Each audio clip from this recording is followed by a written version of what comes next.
Hi everyone. This is video 1 out of 3 on how to make a 360-degree video. Our first video is how to choose your location and time to film. We will talk about 5 criteria that are needed to make a successful video. Criteria 1. Identify a view with a seasonal change. Our videos are recorded during each equinox and each solstice, and that's the beauty of being able to provide students and viewers with these seasonal changes. So choose an area that you think will show these seasonal changes. So someplace that will have snow cover and perhaps rain, maybe deciduous leaves, maybe some flowers blooming. So criteria 2. Identify a site with movement and sound. The site that you choose will actually be very important. So find some place that you can record interesting movements and sounds. So the camera that you're going to be using is going to be mounted on a tripod that's going to sit about 4 feet above the ground. We know that animals and critters might not come nearby, but perhaps birds will, or maybe some leaves, and so forth. So perhaps choose an area where you can also have some wonderful sounds that will contribute to the immersiveness of your viewer as they watch your video.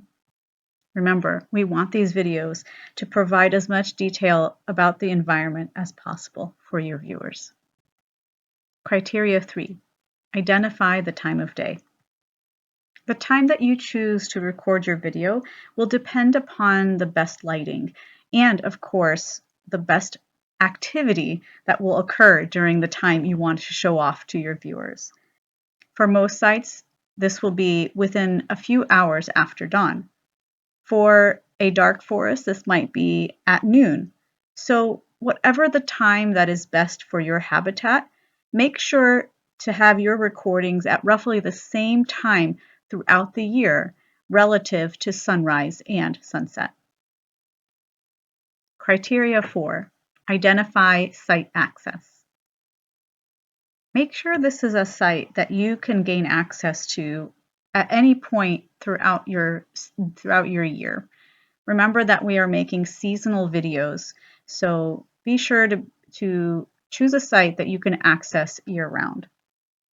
So make sure to mark your site with a post or a flag or some place where your tripod can actually be placed at the same time for every single video.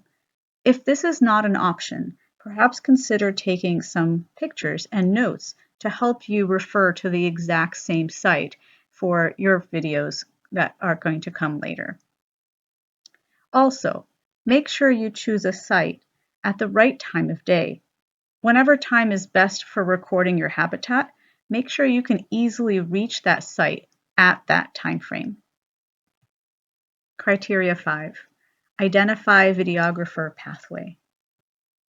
When you watch our current videos, you'll see that the footage includes the videographer leaving and returning to the site about 3 to 5 minutes later.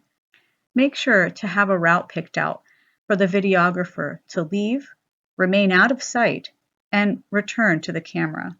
The videographer should remain as quiet as possible so that the environment can be heard and to not distract from the sounds of nature. Also, consider using the mobile app. That way you can remotely start and stop the camera from your hiding place.